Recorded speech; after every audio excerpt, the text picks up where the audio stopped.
Welcome to another episode of Tomes and Tunes. I am your host, Arielle Silver, a performing songwriter and essayist and yoga studio owner here in Los Angeles.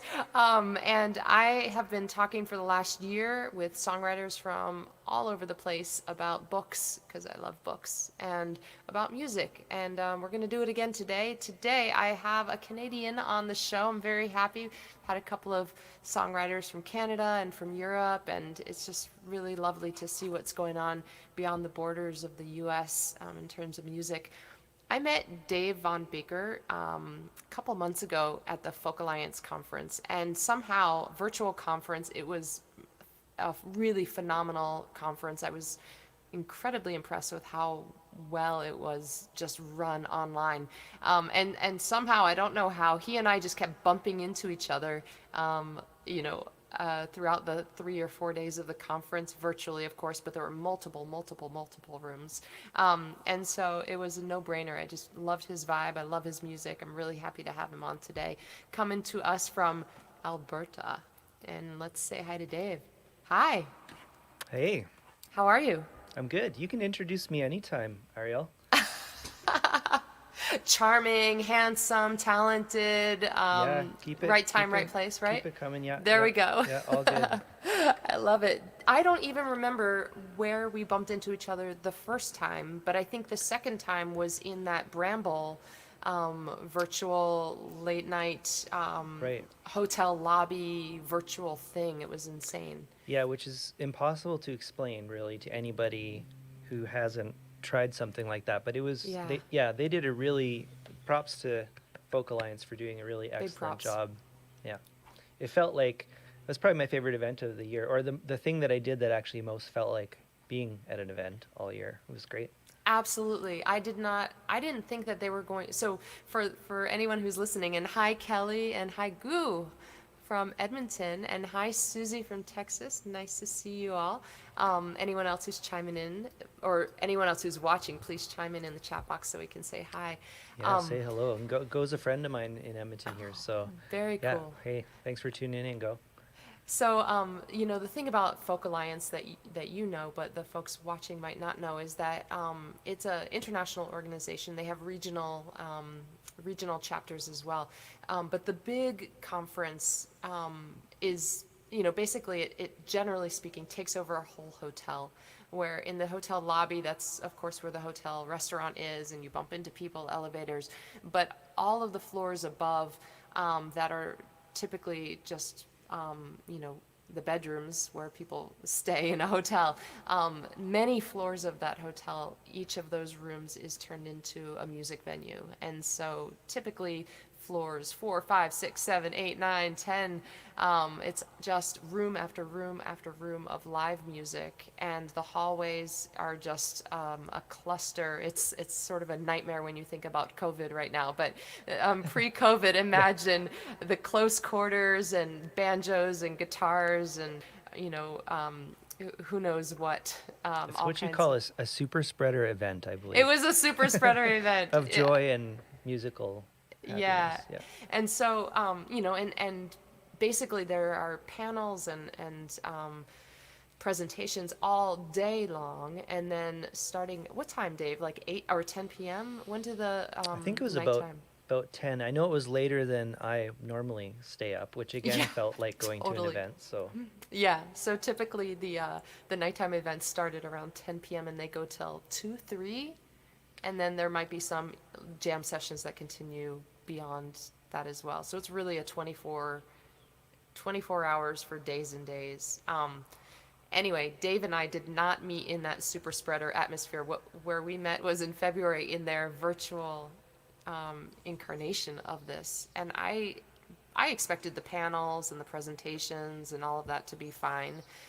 But what was really phenomenal was that Bramble thing that was happening after hours that was somehow able to capture, without the COVID spreading, it was able to capture just that we had song circles in a virtual library. Yeah, it I was so mean, a cool. virtual lobby. Now you've been to the real Folk Alliance, it sounds I was there like one the time. in person. I was there at the beginning of COVID. Oh, right, like January 2020. right before, yeah. Yeah. Yeah, so I haven't been. It's kind of always been on the, the back of my long list of things I should probably attend at some point. But Yeah. so this made it accessible to me, which I'm really grateful for. And I'll, Totally. smart on their part because I'll go back in person now at some point. So I think they're am I right about this? Is it planned for Vancouver? But it might be Vancouver, Washington, or is it Vancouver, Canada? Um, or am oh, I making this up entirely? well, I hope Could not. I will support that fantasy if it's a fantasy. Either Yeah. Vancouver is closer to me than It's New Orleans. where it normally is. Yeah. Yeah. Yeah. Yeah. Yeah. Although New Orleans would be amazing. Yeah.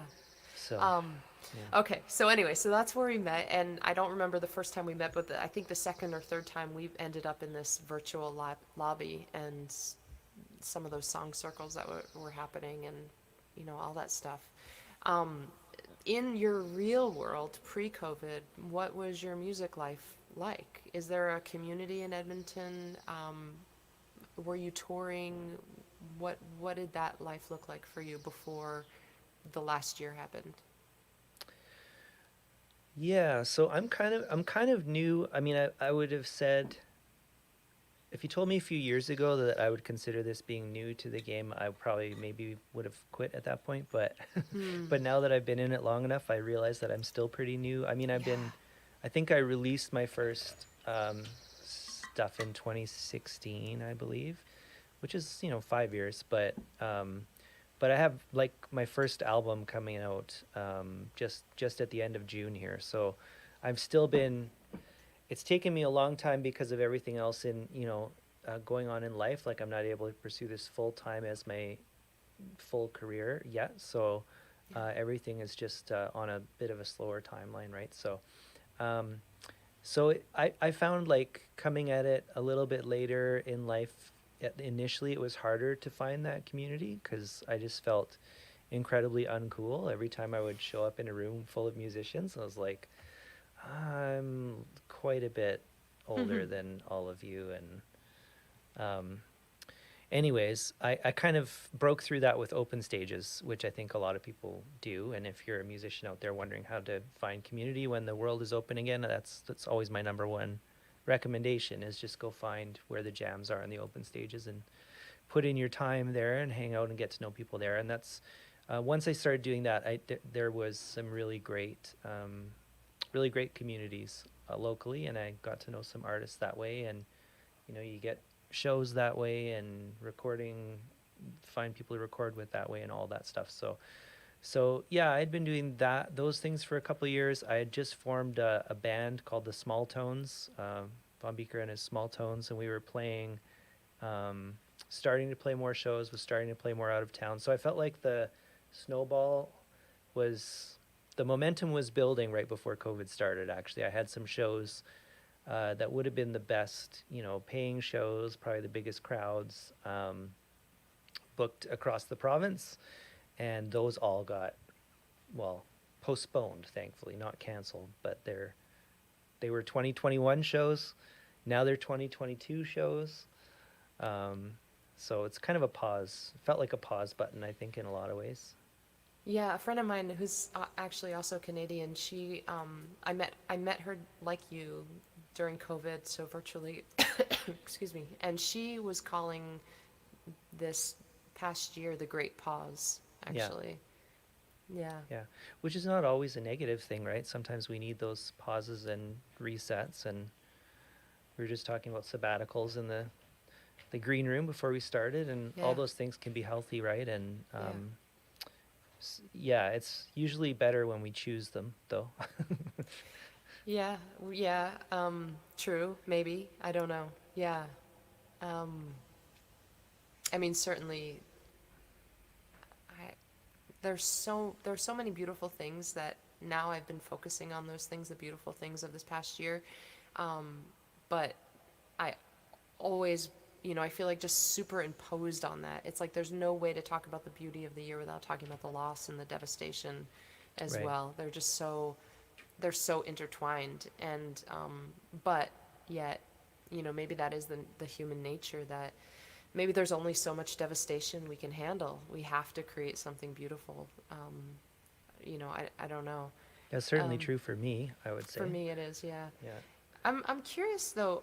So that's interesting that in 2016 you said you started to put out your music for the first time, and you said that you called it late to the game or something, and I'll say that I can relate to that, because I just returned to it after a decade off.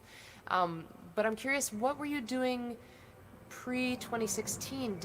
Were you playing guitar? Were you writing songs? Were you like, how is it that you made the decision in 2016 to start packing that snow to create that snowball? That's an apt metaphor. As you know, I'm up in Alberta, and we don't have any snow left now, thank goodness. But usually more and earlier and later than Yeah.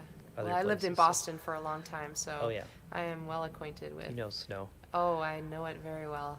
I was just getting wistful hearing the airplane fly by there. I miss airplanes. Miss traveling. Do they not have airplanes in Canada? Oh no, we definitely have them.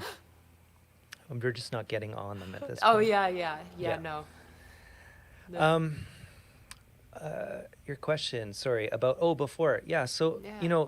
it's a bit of a lie to say that I just started making music at that age, because I've been doing it since I was, in bands in high school, and even before that. As a teenager, I would spend hours and hours and hours recording stuff on this 4-track recorder I convinced my grandpa to front me the money to buy. Tascam. Yeah, it was Tascam or a Fostex or something, but I spent hours and hours and hours and hours. And I've always, I think music has been this thing that's kind of haunted me, dogged me for my whole life. And I've been kind of running away from it in one way or another, for one reason or another. And I came to the point where I had been kind of disillusioned with some other career paths that I thought maybe I would be taking and didn't feel right. And also just thinking about how hard it would be to make it as a musician, which for me, I have this kind of philosophy about making it small, which that's kind of my only goal. I think making it big, does take talent most of the time, but there's a huge portion of luck and things that you're just totally out of your control that come into play there.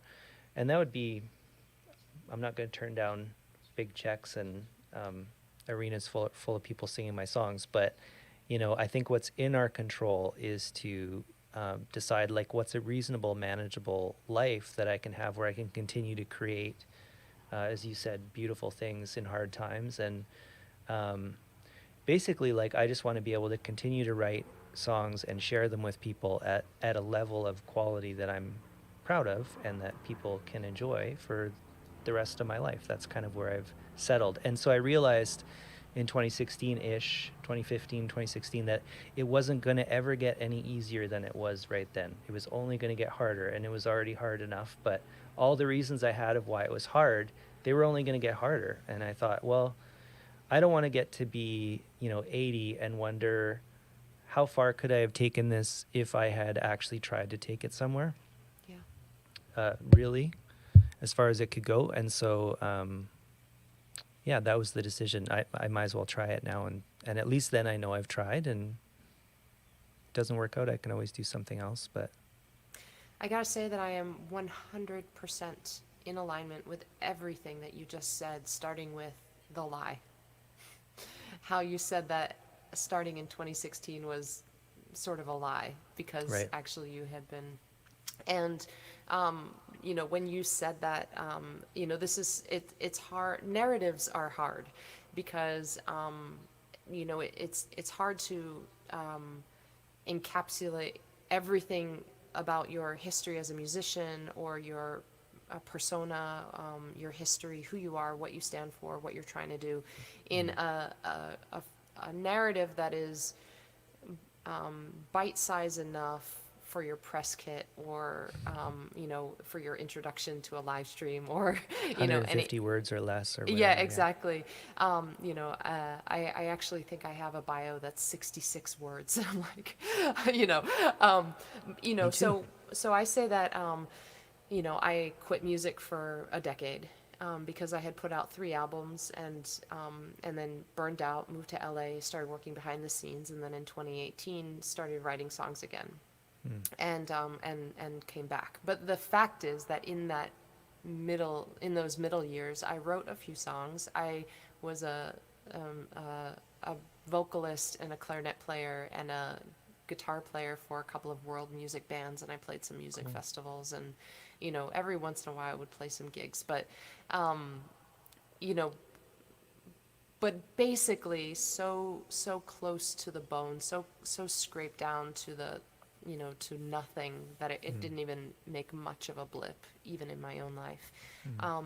So that was the first thing that you said that I really related to. But the other thing is, it's crazy that in this industry, or not this industry as an indie music or folk music industry, but in the cultural narrative of what being a musician is and being a songwriter and a singer is, it's either you're a starving artist or you're a rock star. Yeah. You're either scraped always down the to extremes, right? yeah, you're either Yeah. scraped down to the bottom, or you're like out of this world. Yeah. And it can't be that you are living in a cardboard box in Central Park, or you have a mansion, that's on, a comet that's orbiting, Yeah. that's swinging around the solar system. There's that whole middle ground, and it's a very large middle ground, I think. Yeah. The largest part of that is actually being a middle class working artist with a sustainable career, where you are distilling all of the wonders and struggles and challenges, the darkness, the devastation, and finding meaning out of it, and crafting it into some kind of art form. And Yeah, I'm a big fan of the middles. yeah, The spaces in between those extremes, right? And I yeah, think the narratives that are, like, I guess usually sell better, they're more exciting, make better headlines, are always the extremes, right? Of even when it's somebody has made it, the narrative is they went from, being a Cinderella to being a princess, kind of a thing. It's always this extreme narrative, and anybody in any field probably knows that there's rarely such thing as an overnight success. Like, we hear about someone on their first album, which is actually their 5th album, because Yeah. the first 5 they just sold out of their yeah. truck because they were touring around or whatever, right? So yeah, but I think even with the big divides that we see ourselves in, and I don't want to get into, we could talk for hours about that, but I think with the way we view society in general right now is so much about extremes. And I can't remember the name of the book we were talking about. I see. I gotta give a shout out to all these Canadian musicians. Yeah, thanks, Mark. We do have lots of great Canadian musicians, and Von Bieker. Well, if I can be next to Steppenwolf and Neil Young and Rush, that's I'm doing pretty Sarah well. McLachlan isn't on here either, and There's Rose tons. Cousins. Yeah. There's tons. One of my favorite musicians, his name is Bahamas. He performs as Bahamas, but he's Canadian as well. There's lots. Sarah Harmer is Canadian Sarah Harmer's as well, Canadian. right? I love her. Yeah. Oh my gosh. Love Yeah, Sarah some Harmer. really great. I'll tell you, long dark winters make for great songs. That's what I think is Boston's secret as well. There's so many great songwriters in the New England area, and I think that there is something to that about not just making great songwriters, but also the gathering places. Because here in LA, it is so freaking beautiful all the time that there is you know, of course we still want to gather in bars and venues and restaurants, but it's also really nice to just be outside, you know. Yeah. Whereas in Boston, if you wanted to get out of your house, you had to get out of your house and get in somewhere else. And the place Yeah. that you would get into was, you know, someplace with great music probably. Yeah. Yeah. Oh, Michelle Held is here too, songwriter from Detroit. Hi, Michelle. Nice to Oh, see you. cool. Hi, Michelle. Thanks for being here. Detroit's on my list of cities I'd love to visit at some point when I can get across the border Oh, again. yeah, when they invent airplanes again. I just wanted to say really quick, Arielle, actually, that reminds me, traveling. So I have and related to what you were just saying, I started going to a songwriter, it was it was kind of an art and spirituality kind of combination conference in Santa Fe, New Mexico. I Wow, started I love going, I Santa think, Fe. in 2015. Yeah, you've been to Santa Fe? My mom has a condo in Santa Fe, Oh, and wow. I was there when I was on tour. I've only been to Santa Fe twice, but both times were when I was touring across the country and needed kind of a safe place to just stop and be still for a while. Yeah. And so Santa Fe, I associate it with, you know, like a refilling of my cup. You know, I think of Santa Fe as like stopping, being still, a comfortable bed to sleep in, and really good food, a lot of great arts. Mm. So yeah, tell me about Yeah. this this thing. Well, I had no idea about any of that. I knew about it was run by, it's called the Glenn Workshop. It was run by a group called Image Journal that puts out some really fantastic writing, especially. And I had followed them for a while and saw that they were doing this and saw that they were doing a songwriting workshop. And I thought this, you know, could be a way to invest in myself and see if this is something I want to Hmm. do. I was kind of coming to a bit of a crossroads. And so I signed up, and usually the workshop was led by a group called Over the Rhine, who are from I love Over Ohio. the Rhine. Oh, okay, One of good. my favorite bands. Yeah, they're amazing. So, Y'all listening, I hope you are either taking notes or cheering along with us as we're mentioning these band names, because these are my people. Oh, yeah, yeah. yeah. And I have to say, I was not a big not that I didn't like them. I just wasn't, they're not as well known in Canada for whatever reason. Most of the times when I throw that name out, I don't get, I'm really grateful for your excited um, recognition because they deserve it. They're just phenomenal. I mean, they've been a performing, music making married couple for I think almost 30 years now, which is, you know, amazing on so many levels. Anyways, they usually led the workshop, but this year they were branching out and doing another one on the East Coast, and so they were going to the East Coast, and they brought somebody else to the West Coast too. I'm sure is also amazing, but I hadn't heard of either. And anyway, so I signed up. Never been to New Mexico. I was going all by myself. I was terrified for a lot of reasons. And then I found out it was a few months before the event. I got an email saying, maybe less than that, and I got an email saying that the songwriting track didn't have enough interest, and so it had been canceled. And I was so bummed out, but I had already bought my ticket, which was almost, you know, half of the cost, and I couldn't get a refund on my ticket. They were willing to refund my registration, of course. So I had to decide at that point. And I decided there were some people going that I wanted to meet and whatever. So I decided, you know what, I'm going to go anyway. So I took a poetry workshop, which was even more terrifying for me. And I went and looked at they had two poetry workshops, and I went and looked at the two facilitators, and I read a bit of their work and chose the one who I felt like I had the most affinity with and seemed the less scary to me, and signed up for that. And then right before it started, I got I got a message back saying, sorry, this one is full. So, Oh. so the only one I could take is the one that I took. And I had no idea how long it took to get there. I ended up, you have to fly into Albuquerque, and Yeah. from where I'm in Edmonton, even though it's only probably a 5-hour flight, it's never a direct flight. So it's, you know, we were talking about LAX in the green room. That's probably why I have such bad feelings about LAX, because I've always been almost late for getting to New Mexico. So I ended up getting on this shuttle at about 9 at night, and the event had started at like 6 or something in the evening.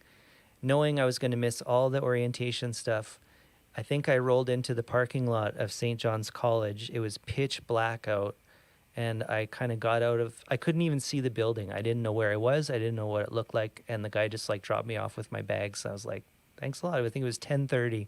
And I just barely caught the staff as they were leaving the venue to go to their dorm rooms. And then somebody helped me and checked me in and whatever. So that was my intro to that event. And I went there really terrified, like with basically one question. And that was, well, two questions. Like, first, am I a poet? Like, do I have any right to be in this room with other people who call themselves poets? Oh my gosh, that just makes me like I'm feeling things right now. Oh, I was feeling all sorts of things, but that's good. I'm glad you can relate.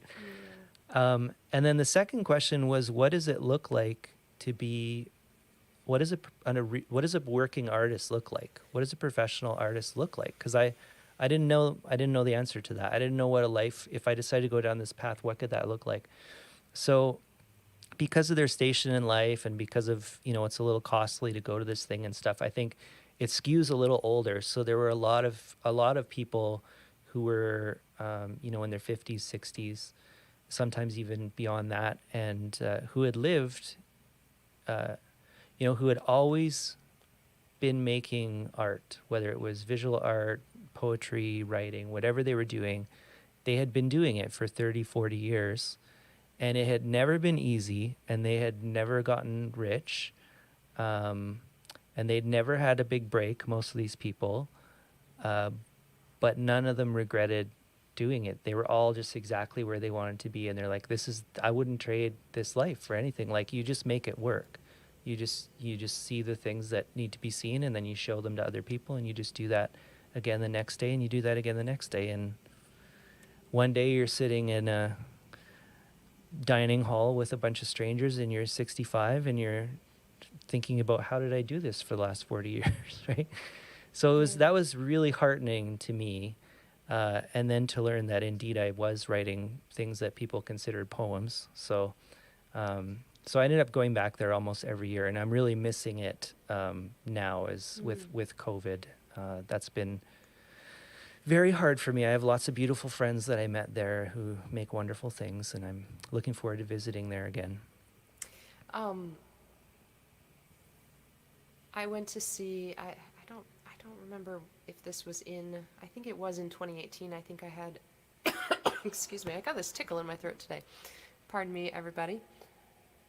I think it was in 2018, though, when I started writing songs again, and I wasn't sure if I wanted to come back to performing. I didn't, I think, know exactly what I was doing, but I went to the Greek Theater in Los Angeles, and I saw Brandi Carlile play, and Darling Side opened up.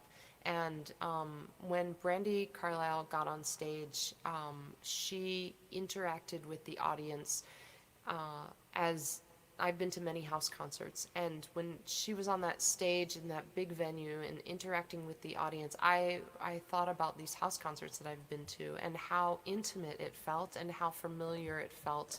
How she wasn't so much performing.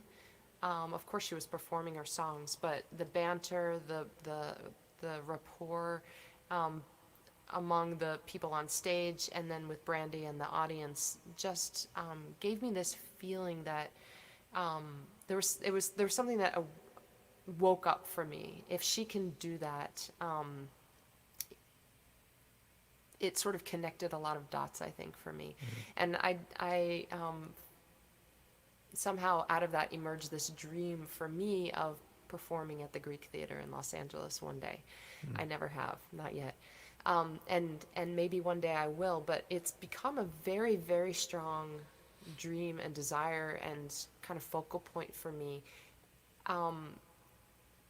And yet, if I never, what I also realized when I got clear on that was that even if I never play the Greek Theater, if I have spent my life writing songs and playing house concerts and working toward performing at the Greek Theater, that would be a life of meaning. That would be a very meaningful life for me. And that would in no way be a failure. Um, and I think that's what you're talking about. And I can really relate to that community that you're talking about in Santa Fe. A number of years ago, I was asked to be on faculty for this literary conference that would take place for a few years. It was taking place at Muhlenberg College in Allentown, Pennsylvania, which is very far from Los Angeles. And to get to Allentown from Los Angeles, to get to Muhlenberg College, you have to first get to the airport here in LA and then fly across Which the is US. takes you about 2 days right Well, off the bat. the airport To is get the in easy and part. out. Well, I would go to the Burbank airport close by, right? But and then I could take generally I would take an overnight red eye from Burbank to JFK, or I think it was JFK. I think the first year I might have gone to Newark. That was a mistake. But in any case, I've done so arrive at dawn in New York City, and then have to make my way from the airport to uh, not Grand Central Station. What is it? The Port Authority in New York, to hop on a bus. So I'd have to get across the country, airplane, onto a subway, to the bus station, take a bus across the state of New Jersey to get to Pennsylvania, and then get an Uber or a Lyft or something to get from the bus depot to the college. It would take a day and a half of travel, and it was exhausting, and I would always have my guitar with me. The last year I went, I had my clarinet with me as well. So I had my guitar, my clarinet, and a tiny suitcase, and I was just trucking all this stuff, across the country. But when I got there, so it reminds me of your travel to get to Santa Fe. Yeah, it sounds very similar. And the women that would attend this conference, it was the International Women's Writing Guild, wonderful organization, all women of all different ages, but skews older. So, you know, there were some women in their 20s, 30s, 40s, but the majority of women in this organization were in their 50s, 60s, 70s, 80s, 90s. And really spending a week with them on this college campus, just being around these women who, some of them came to writing later, some of them had been doing it their whole life, but something about that was so incredibly uplifting. Yeah, they're just making time in their lives to do this thing and to gather. And isn't it amazing that they're not like, in my experience, most of the time it wasn't like I was getting really intentional, inspirational talks from any of these people or anything. It was just like, by the virtue of living a good life, they were so inspiring, right? Which I think we don't realize happens Yeah, just by accident all the time. yeah. And also when I decided to come, a little bit before I really came back to songwriting, about a year, it must have been on my mind. I decided to go to a retreat that David Wilcox was leading cool. up in Northern California. And I kind of went there with those questions that you went there with. Like, am I a songwriter still after all these years not doing it? Am I a songwriter? Can I write songs? And what does it mean to live the life of a songwriter? It took me another year after that retreat to actually start writing songs regularly, but it was very meaningful. Yeah. Yeah. And I should say, because I left it out, but I did go back, for several years after. I think I only missed 1 year over the next 5 or 6, and most of those years I did take songwriting with Over the Rhine because they came back. So it was, man, all the stuff I learned just kind of sitting and listening to Karen Berquist and Linford Detweiler talk, and they would just say, I'm just gonna, you would present a song, and then Linford from the band would just say, I wonder how that would sound on piano. And he would just go sit over the piano and play your song back to you. Wow. And you'd have people in the room that would, tears, and it was just a really powerful experience to kind of learn from somebody who's been, again, just doing, they're so many people's favorite band, and still so many people don't. I've never heard of them. Yeah. They walk this really interesting tightrope. I think probably because of just trade-offs that they've decided not to make at certain points in their career, and They're whatever that. incredibly prolific. They have a lot of albums. A lot. Yeah, they do. And like some of my favorite lyrics are in some of their songs. Like they're very literary Yes, they are. writers too. I was told probably the thing I took away the most from them because I'm a pretty emotional performer. Like I really like to connect emotionally when I perform. And I took a song there, and it was funny because a year after or 2 years after, I told them this story again, and they couldn't remember saying this to me. They were like, I wouldn't have said that to you." And I'm like, "No, you said." I played a song, and the feedback was like some variation on, "You have lazy lyrics." I think you have lazy lyrics, and you can get away with it. Like you have lazy lyrics because you can get away with it, because there's an emotional build in what I'm doing musically. I can cheap out on the lyrics and probably get away with it most of the time, but they really made me want to try harder and make it so that the song did something on the page as well. Yeah. Because that's how I would usually write. It would come in 20 minutes, and if it didn't, then I was like, I'm not interested in this song. And I would never revise. I wouldn't worry about. I was watching your show last week. I think you mentioned the furniture concepts like that, right? Just filling out kind of those details and giving people more kind of stick points in the song and stuff. And the craft of the writing side of it. They really gave me a love for that, and I'm a much better writer because of them, for sure. Oh, I love that. I saw them open for the Cowboy Junkies. That was the first time I heard of Over the Rhine. They were touring with the Cowboy Junkies, and I had tickets to that show and came away just in love with Over the Rhine.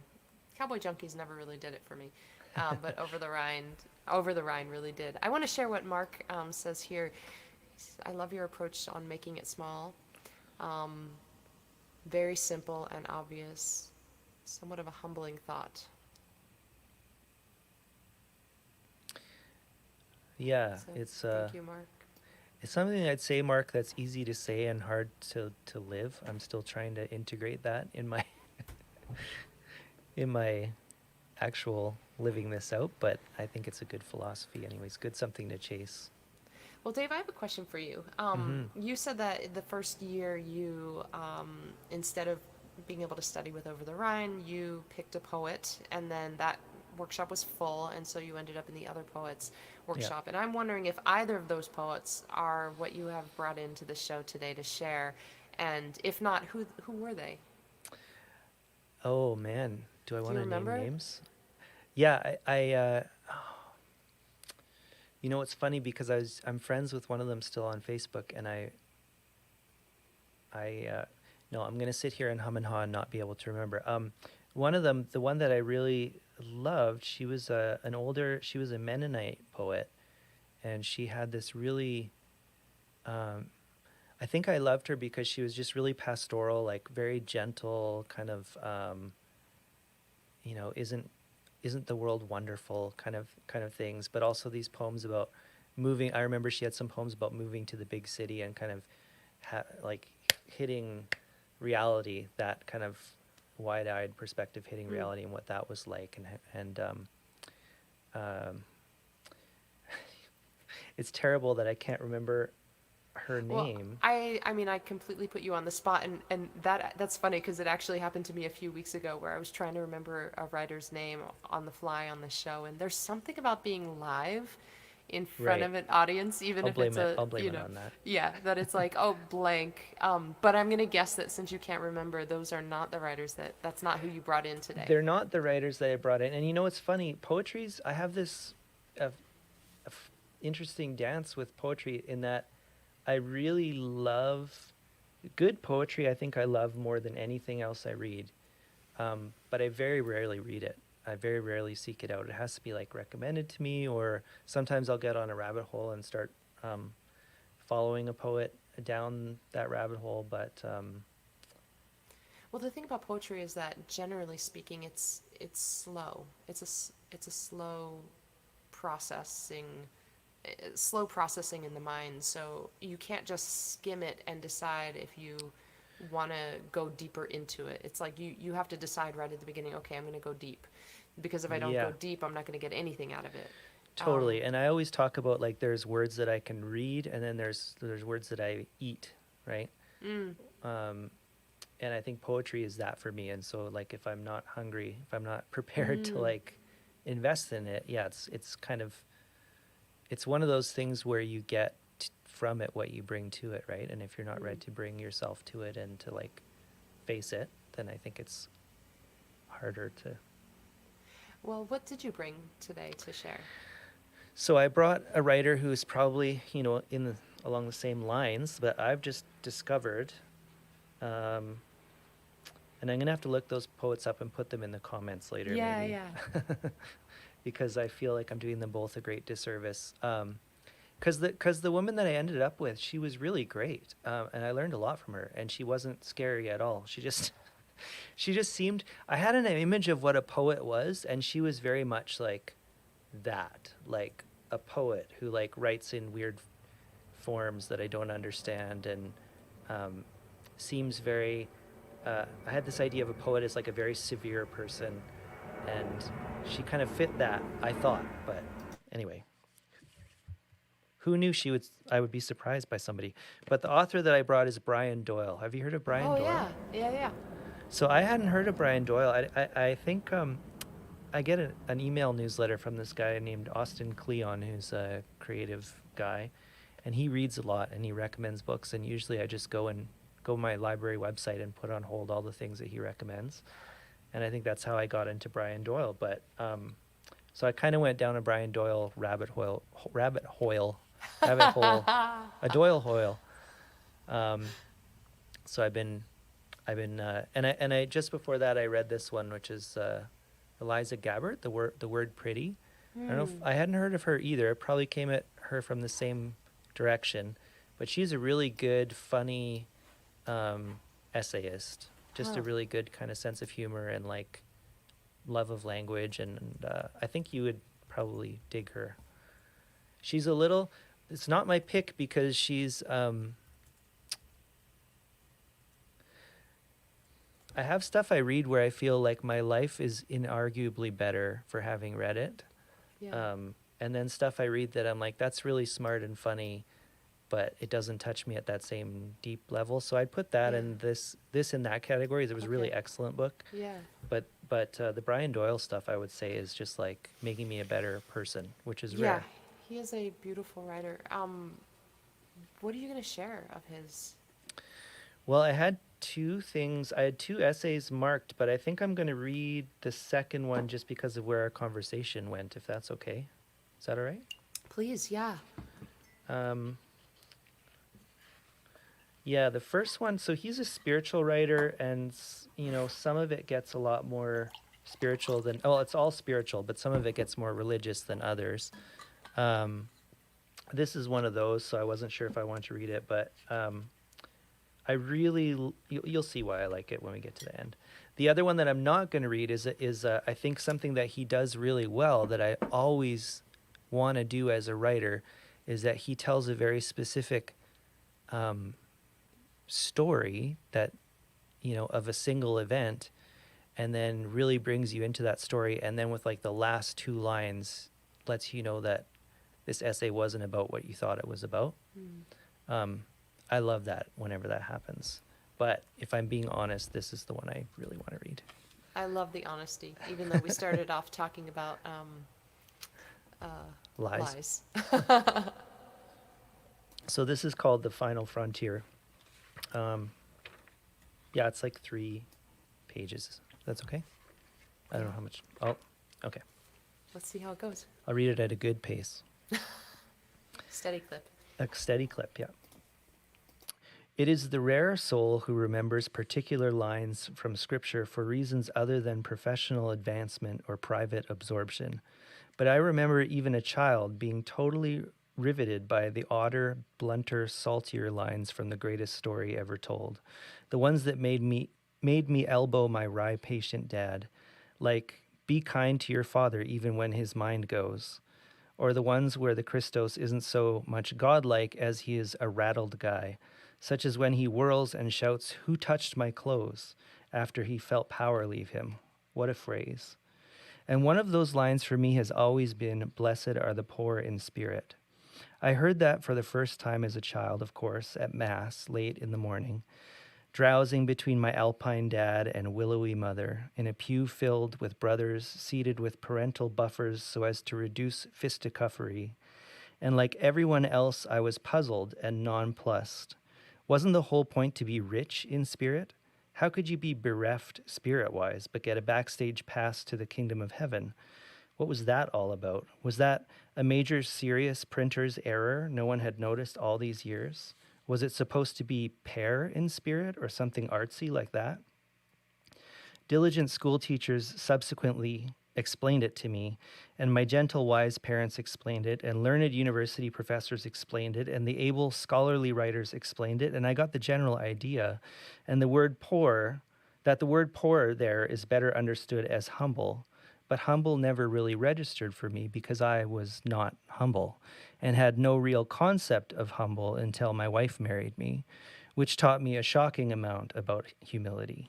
And then we were graced by children, which taught me a stunning amount about humility. And then friends of mine began to wither and shrivel and die in all sorts of ways, including being roasted to death on September 11th. And I began slowly and dimly to realize that humble was the only finally truly honest way to be in this life.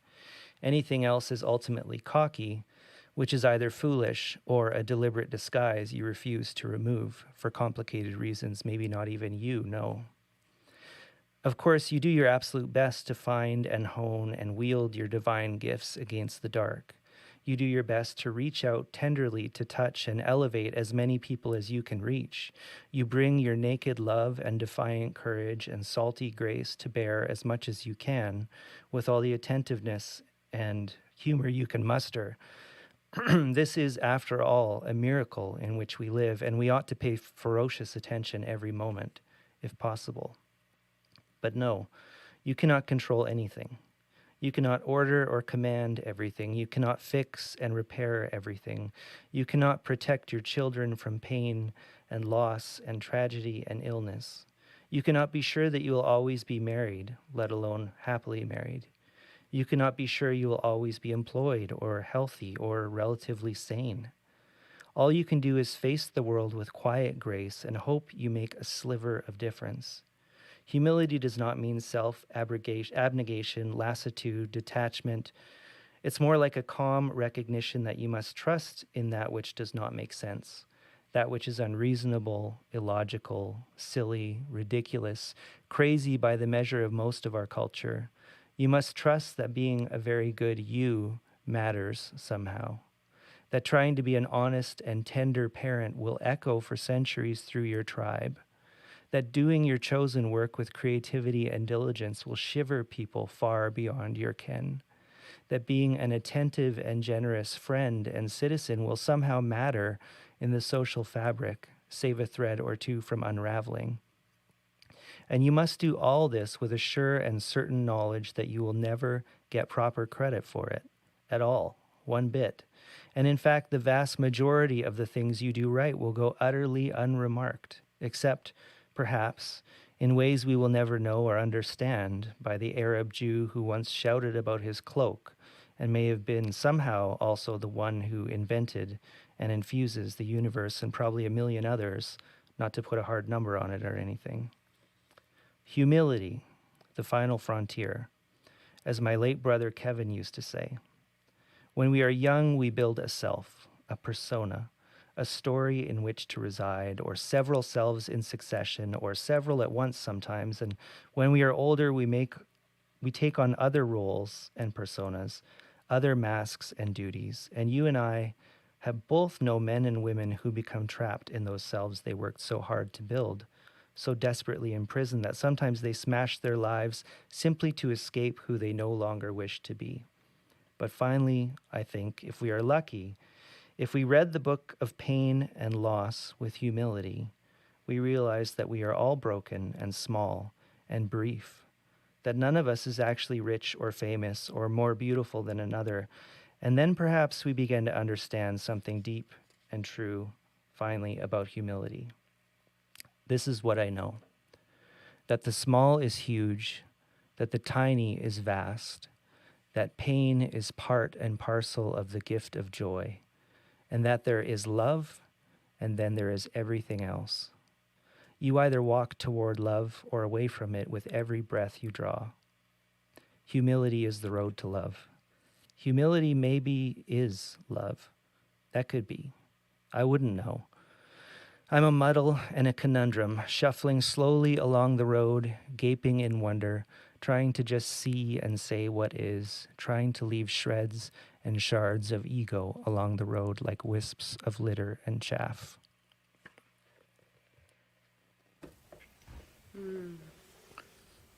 That was such a gift. Thank So you. good all the way through. Yeah. And he died a couple of years ago. He did. He died quite young, actually. I think cancer. Yeah. So there's been a few collections of his books, his works, essays put out, but he was incredibly prolific for the time that he wrote.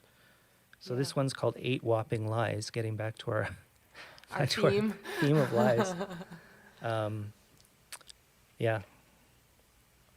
I would like that last paragraph, I think, is probably the closest to something I would have on my tombstone someday. So it's very, very good words.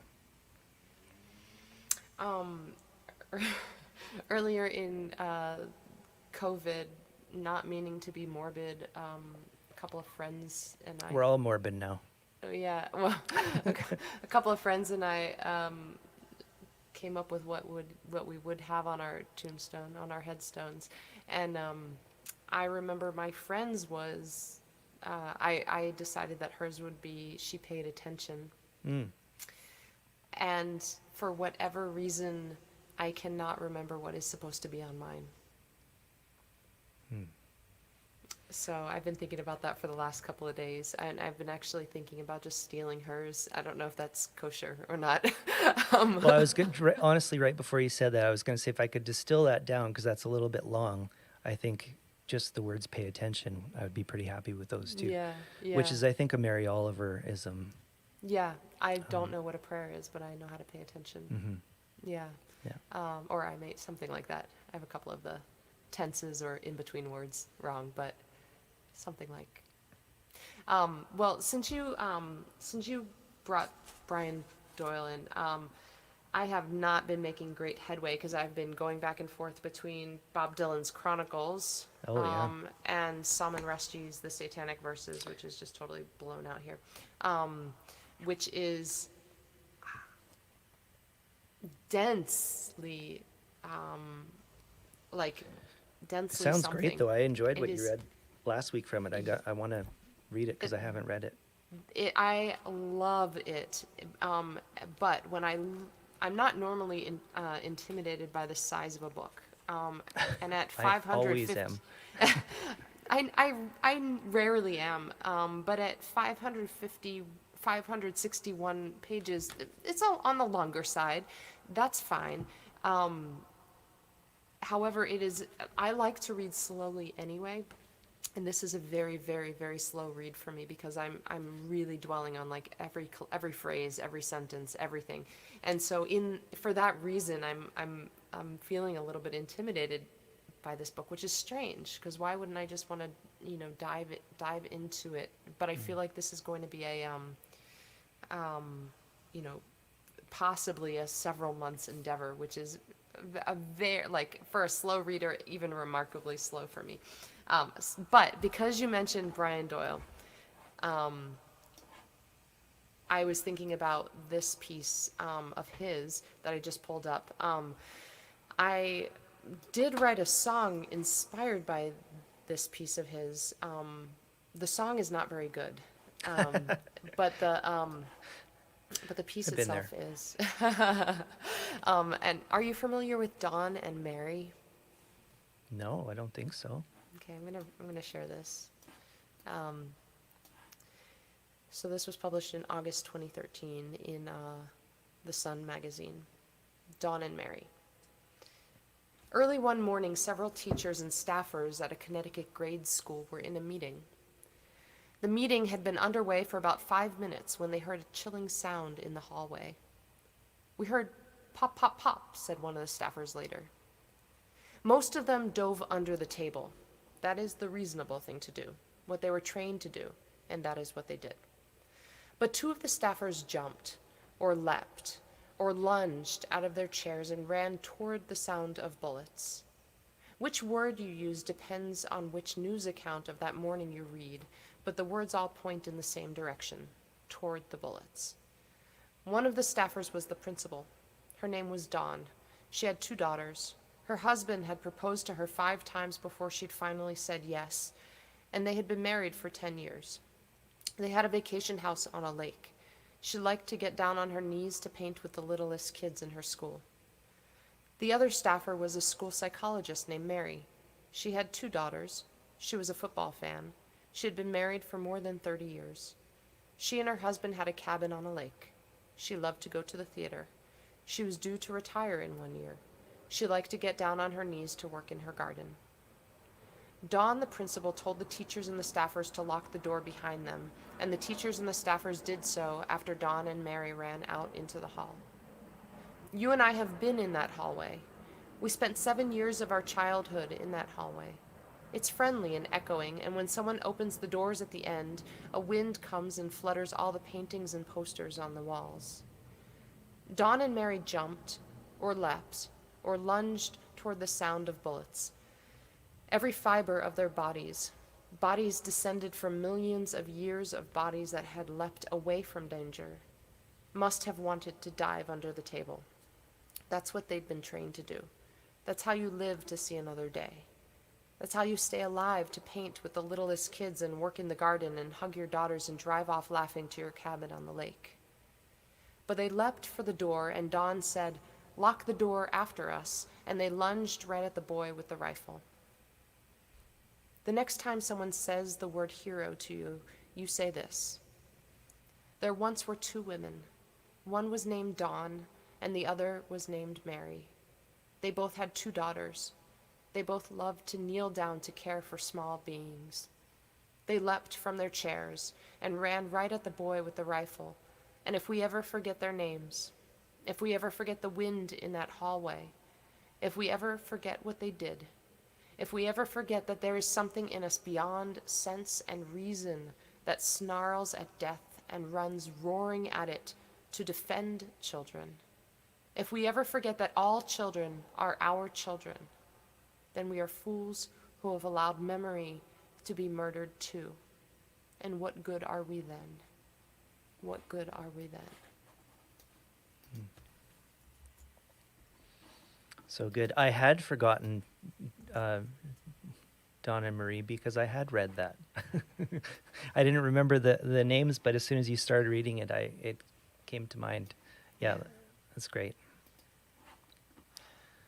I feel tears tingling in my cheeks and nose when I read that. I just put the link in the chat box, so. Yeah, I don't cry a lot when I read. I cry a lot at movies and stuff. I don't cry a lot when I read, but so the other book of essays that one is in, it was called One Long River of Song, which is also like the best book title of all time. And there was an essay in there about his son being born with a bad heart. I can't remember why, and just his experience going through that as a parent. And I was sitting there totally like actually crying, like actual tear coming down my face. I was like, what is going on with this guy? Yeah, what is this? Yeah, I cry. Yeah, it's great. And I love his, like, he has these little like writing tricks that I really, not tricks, but like style things that I really enjoy. And one of them is that like doubling up of the final sentence. He does that a lot in his essays. You know, what good are we then? What good are we then? I just love he's got a rhythm to his writing that I like a lot. He sure does. Yeah. Well, this has been lovely, and I want to hear some music. So, will you play us a song? Yeah, I would love to. I actually had no idea what song I was going to play at all. Um, Mm. I'm doing a show tonight because I'm releasing a single tomorrow morning, Oh. like a live stream show on Zoom, and this is a song I had to cut from that set list, but it fits perfectly with I think what we've been talking about. So it's called Artist Life, and I wrote it the last time I went to. Last time I went to New Mexico, I got to take my family for the week before, which I'm really glad also because it was the last year before COVID, and my kids are old enough now that we might have been our last chance to do something like this, at least for a long while. And we stayed outside of this town called Nambe, I think, outside of Santa Fe in an Airbnb. And because I was going to do a songwriting workshop, it would have been nice to have a guitar, but because I was traveling by plane and I'm terrified of this lovely Martin getting broken on a plane, I didn't bring a guitar. And so I was sitting there and I was like, man, this is going to be a tough week before, and especially when I'm at the workshop if I don't have a guitar to play at this songwriting workshop. So I used the messaging feature in the Airbnb app, which I don't think is a feature that anybody really ever uses. So I didn't expect to get a reply, but I just messaged our host and I said, explain the situation. I said, if you know anywhere in town that rents a guitar or something like that, I'm just kind of like looking at what I could do here. And also, if you could tell me about these paintings in our room, because they're really cool and I've never seen this like style before. So I'm wondering who did these paintings. So it was about 2 minutes after I sent the message that we get like a knock on the screen door of our Airbnb, because she lived in the other half. And I open the door and she's standing there with a guitar in each hand, like 2 guitar cases. And she says, these were my husband's guitars. He passed away a couple of years ago and nobody has, touched them since, and I don't know what they are. I don't know if they're any good or whatever, but whichever one you would like to use, you're free to use for the rest of your time here, which I was, really touched by. And I said, thank you. And then as she turned to leave, she said, oh, and the paintings in all the paintings in there are mine. I'm an artist, or I was an artist, or whatever.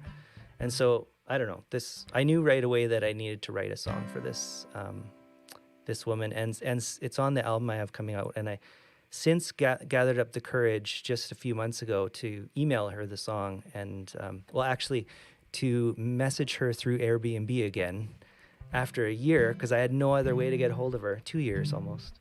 And she actually got back to me and we reconnected, which is really cool. So it's kind of come full circle. So this is that song.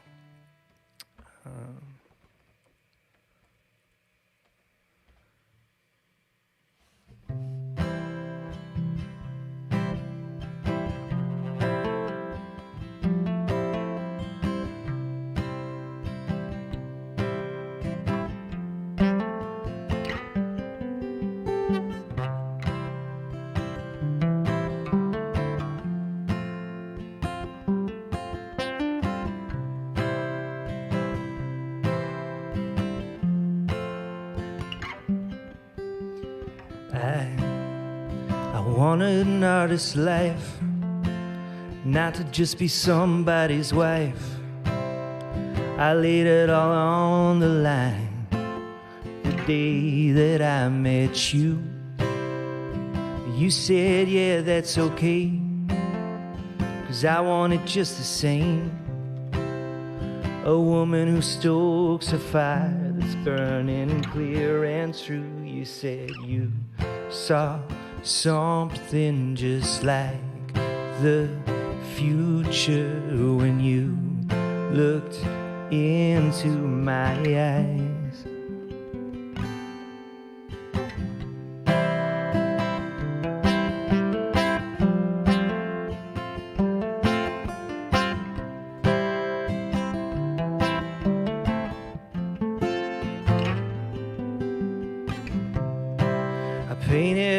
my heart could see. I was showing in galleries. Yeah, the colors bled out of me. A burst of love and life. Got pregnant in early June. You said do what you wanna do. So I made a life with you, my masterpiece. And I saw something just like the future when I looked into your eyes. Yeah.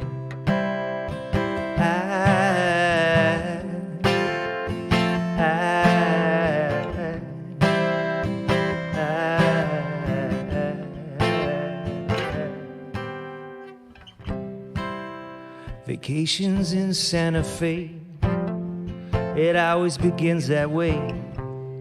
This land calls out to wild hearts hungry for a home. So we settled on Summer Drive. I'd never felt so alive. I lost you the next year.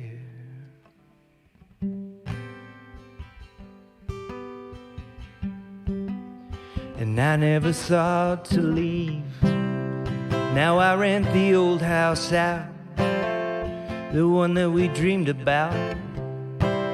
My paintings are hanging silently upon the walls, and our daughter lives down the way. We have coffee every day, and sometimes the words she'll say are echoes of yours. And I see something just like the future when I look into her eyes.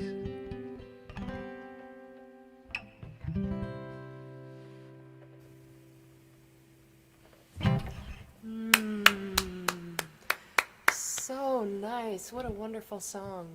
Thank you. I was singing harmonies over here on mute. Good. I know all these live streams, all us musicians are singing harmonies. Just like, when can I sing in the same room with somebody again? You know, it's so funny, but I haven't done this in a little while, but for the first, I don't know, 12 months of, no, for the first 10 months of COVID, any webinar or Zoom call that I could be on mute, I had my guitar in hand and I was just playing guitar. And it took me a little while, strangely, to realize that when everybody's doing their live streams, I could be singing along, harmonizing with, like I was playing music in like my talking kind of meetings, but Right. the music stuff, then I was like, oh yeah, I could like sing along with my guests on Tones and Tunes, and Yeah, totally. that was really nice. So much imagery, and I'm always listening to rhymes, and you left it open. You didn't like shut down the story by, I don't know. That's going to get nerdy and into craft stuff, but I was just really appreciating that. I think you can probably understand what I'm talking about. Yeah, I thought that's what this was for, Arielle, was for getting nerdy. Oh, yeah, that's actually right. You're right on. I have enough other places I have to try and look cool, so. I know. You know, I've given up trying. It just doesn't work for me. I've tried. That was the layers of self and self and self that Doyle was talking about in That's that piece right. that you read, right? And That's then you right. get to a certain point in your life and you can decide, you know, is that becoming a prison or what? And, you know, I just realized that trying to be cool was for me. Yeah, like the imprisoning. song I want to write that I just, it never works out, but I want to write a song one day about being a folk musician who can't grow a beard. Because I can't, you know, there's just We all could co-write these. that. Yeah, that's right. You can relate, I'm sure. Yeah, it's tough. It's a tough place to be. So this song, like I said, I just finished this morning. Oh yeah, awesome. So I've been trying to, on this show, you know, it's terrifying, of course, every week, but everything is terrifying all the time, and PS COVID. So, you know, I'm like, well, you know, if there's a time to be scared and just do things, then now's the time anyway. So, I mean, where else am I going to try out new material, right? So I have been mostly bringing in new songs every week, That's or awesome. most weeks. And this is a song that, this was, I don't know that any song, you know, I've had those experiences where a song just comes. I do have that memory of having that experience in my life, but I cannot think of any song recently that has happened for. And this is a song that I came to my sweetheart the other day and I said, I'm done. I finished this song that I've been working on for days, and I played it, and then I realized that no, I still had another day at the drawing board. So I came back in the shed and was working on the song, and then that was like 2 days ago, and I was like, oh, just another day at the drawing board. And then by the end of the day I was like, yeah, I'm still not done. So I'm pretty sure it's done now. Well, you'll know by the time you're done playing it. Yeah, maybe. So we'll try this. First time, a world debut right here. Amazing. Let's see here.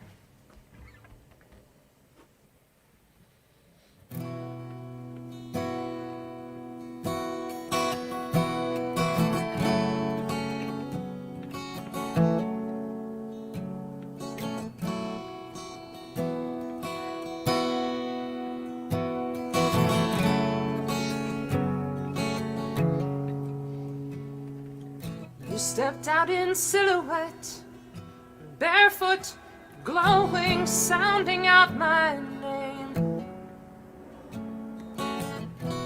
Laughter and chatter, a splash, poolside. Band began to play, and what can I say?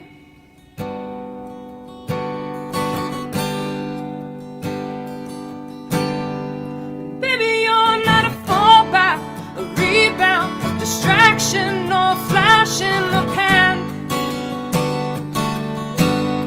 And baby, you're not a trinket, a trophy, a token to show on my hand. You are not the bottom of a bottle, a charm bracelet bauble tangled with stars and a horse. You are not a sweet drink, will fling. You are everything worth waiting for.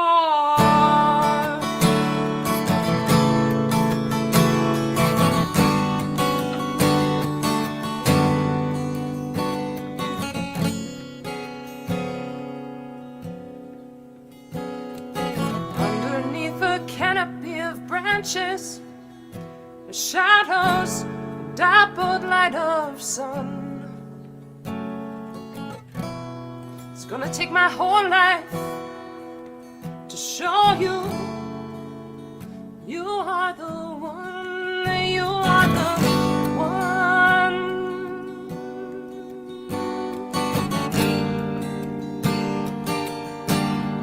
'Cause baby, you're not a fallback, a rebound, distraction, no flash in the pan.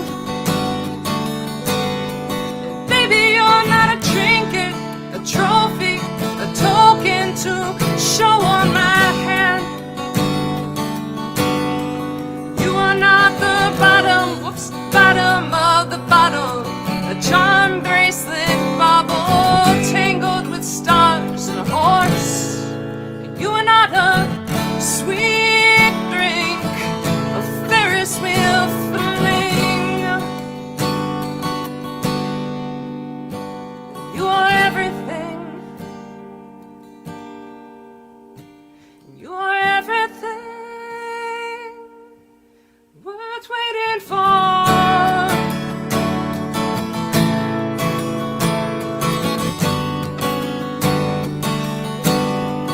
Baby, you're not a fallback,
Some lovely images throughout there. Thank you. What's the opening line? You stepped out in silhouette, Oh yeah, barefoot, glowing, sounding out my name. yeah. That was a fantastic line. Caught me right away. Thank you. Well, Dave, thank you so much for being here, for being my guest on episode 51. 51. Whoever thought it? Hey, Whoever thought? It's gonna be a whole year next week. How did that happen? You gonna have some sort of party, some You know what? confetti cannon or something? It has been a full year actually, because I took a few weeks off during the holiday season. I took okay. the Christmas and New Year's. So yeah, I guess I don't remember the exact date I started, but there we go. I guess we've passed the year mark. Well, Yeah. congratulations. Well, thank you. And thanks for having me. What a wonderful, what a wonderful way to spend my afternoon. I know. Take some time off of. I would just be frantically, sending messages out about my show or something, and refreshing all my social media feeds. Well, if I wasn't doing this, so. Tell us the details of that show. It's a live stream. Oh, sure. Yeah. So I've been doing a lot of live streams in Zoom. Okay. Because I really like the Yep. interactivity, Yep. right? I don't know if You you've can done any. see faces. but- I'm doing one on Tuesday. You can Yeah. see faces. You can hear claps. It's yeah, like a whole faces and claps. thing. That's food and drink to us, right? Faces and Yeah. claps. Yeah. So so- can people come to this Zoom show, or is it like a private show? No. Yeah, the more the merrier. So if anybody likes, the one song that you heard and you want to hang out tonight, then please come. There's some people coming, that I've never met before. So it would be, I'm looking forward to meeting new people, and you could be one of those people. That would be great. I'm trying to think. Oh, I know what I can do. I thought I could comment right here in In the comments, not the in comments, the but private chat. but not. Yeah, I can't comment in the comments in StreamYard, only on Oh. Facebook, Oh, which okay, I'm not I can on. do but it though. I'm putting it in right now. So how do people find out about this? They go to your website? I'll copy the link for you in the private chat, and then you could put it in the comments. Does that work? That does work. It's a little cumbersome, but yeah, and it's pay what you can. So it's a ticketed event because it's through a company called Side Door Access here in Canada, and they do a really great job of setting up shows and helping you. If you've never gone to a show in Zoom or anything before, they'll help you with everything. Is this part of, are you affiliated with a venue for this, or is this? No, it's just a private. I'm affiliated with my basement. I'll turn around and I've got a bow tie because I forgot to put it on when I played my song, but I always wear a bow tie when I play. Yeah, you're bow tie rock and folk, right? That's right. That's your thing. So this is my look at this beauty. I don't know if it'll come into focus when I'm here. It probably won't. No, it won't. I think you have to put it next. Oh, it's trying. Oh, there we go. There we go. Look at that bow tie. Yeah, so I did a survey this week. That was the choice. So that's what I'm wearing tonight. And then I have a giant neon bow tie on my wall that I'm facing right now. So I'll be standing up, turned around, lit with different lights, get the whole thing going. Turn my basement into a venue. This is something to be seen. You will have to catch it tonight. Yeah, it's going to be really fun. And the song I'm putting out is called Haunted. And it kind of talks about like missed opportunities, like moments in life where we went one way, but we could have went another way, and like what might have happened. So we're going to have a little chat about that. I always like to hear some of your stories, like kind of like this during the shows as well. So it's a pretty informal, if you're looking for music and community and sick of being stuck in the house and not being able to go see live shows, I think this is as close as we can get. And what time is that tonight? 7 Mountain Time. 7 Mountain Time. Yeah. There we go. 7 Mountain Time. Just 3 hours from now. Will I be ready? Will I fail? You will be ready. No, you will succeed. You are confident. You are capable. That's you right. are worthy. That's right. I take it. You're talented. Take it all. You're kind. I love it. And similarly, minus the side door part, I think I am playing a show on Tuesday next week. Also a Zoom show. So smiles and claps. You don't have to wear high heels, but you do have to wear a shirt. Yeah, not even pants necessarily, depending where your laptop is set. So. Yeah, And that is a show called Music My Mother Would Not Like. Oh yeah, I saw that online. That looked awesome. Yeah, Looks yeah. awesome. It's show number 43. It's hosted by Bruce Swan, who is he has a radio show called Music My Mother Would Not Like, and he is also one half of Bieker Booking, out of well, they're sort of based in North Carolina right now, with Louise Bieker, and so I'm really very much looking forward to that show. I should And there's put some that, other artists on the bill as well. there are some right? other artists on the bill. It's a showcase, so there are 4 artists, and we're each gonna play for 20 minutes. Oh, And Stella. I see Stella's going. She can't wait for the show. Stella was my guest a few weeks ago. Oh, Do you know awesome. Stella? I don't. I just She- saw her comment show up here. So She is fabulous. So Music My Mother. So this is for see Arielle on Tuesday. There we go. There we go. Put that in the yeah, chat and I box. should say, like, I actually had somebody just earlier today about these Zoom shows was saying, I've never done a Zoom show and I'm a little shy. So I let them know, we love seeing your face. It just lights us up to see people. But I also know, like, depending on what's going on in your house, it may or may not be time to have your camera on. So you definitely can attend and not have your camera on, and people do that. It's totally fine. You can split it 50-50 too. You can have your camera on and put the cat filter on like that Texas lawyer did. That's right. If you like, you can have cat filters. That's right. I have So many people that options. text, they're like, I just turned my camera off because I'm sure you don't want to watch me eat my pasta. Or Yeah. supper time or whatever. I'm like, Totally. Sure. Totally. Pasta's okay. Yeah. But anyway, Dave, thank you so much for being here. Everybody, thank you for showing up and tuning in. I will say goodbye to you in the green room. And I will say goodbye to everybody else right here, right now. Thank you so much for chiming in. I hope you are all doing well. I hope that you are safe. I hope you are getting vaccinated. And I hope that you will show up and see Dave play tonight. 7 p.m. Mountain Time, and that link is now in the chat. I hope you will come to see my show on Tuesday, Music My Mother Would Not Like. I don't know about your mother, I don't know about my mother, but I know my grandmother is not a big fan of music, so there's that. But I hope that you are, and you will come on Tuesday. Link is in the chat.